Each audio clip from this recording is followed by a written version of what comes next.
संतोष देशमुख खून खटला ज्या न्यायाधीशांच्या समोर सुनावणी होते तेच न्यायाधीश काल धुळवडीचा रंग कसा उधळत होते। या निमित्ताने खरंच संतोष देशमुख यांना न्याय मिळेल का?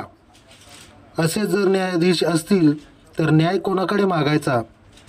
कारण ही न्यायव्यवस्थाच इतकी रेंगेल झाली आहे, वरकेल देखील झालेली आहे, असा सवाल संभाजी ब्रिगेडचे तालुकाध्यक्ष अनंत काशीद यांनी केला आहे।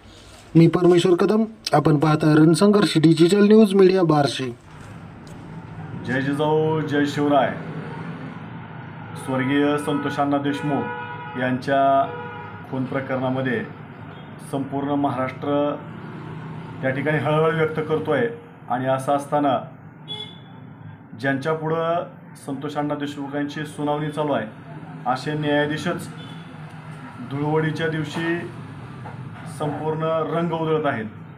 अशा या न्यायाधीशाचा नुसता निषेध करून चालणार नाही। ही व्यवस्थाच इतकी रंगेल झालेली आहे, ही व्यवस्थाच इतकी रखेल झालेली आहे की कुठल्या तोंडाने आपण न्याय मागायचा आणि कुठल्या दिशेनं आपण समाजाचा आवाज उठवायचा हा सुद्धा प्रश्न सामाजिक काम करणाऱ्या सर्व समाज बांधवांपुढे पडलेला आहे। परंतु ज्या पद्धतीनं ही व्यवस्था चाललेली आहे, समाजामधला समतोल बिघडण्याचं काम सर्वजण मिळून करतात असं दिसतंय।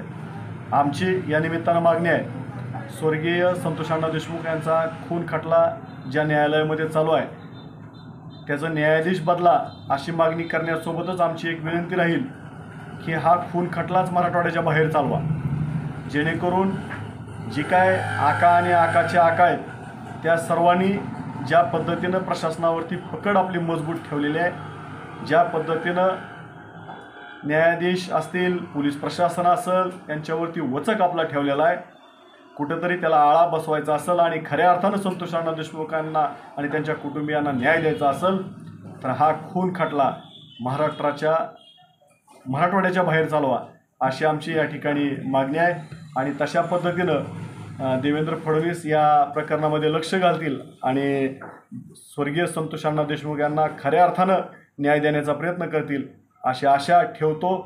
आणि पुन्हा एकदा संतोषांना देशमुख कदाचित आम्हाला माफ करा अशी म्हणायची वेळ आमच्यावरती येते का काय असं वाटायला लागलं आहे। कारण अण्णा, आम्ही लढा उभा करू शकलो परंतु तुम्हाला न्याय देऊ शकतो का नाही असं आमच्या मनामध्ये कुठंतरी त्या ठिकाणी शंका निर्माण व्हायला लागली आहे।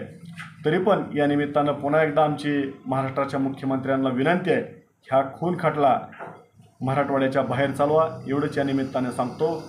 जय जिजाऊ जय शिवराय।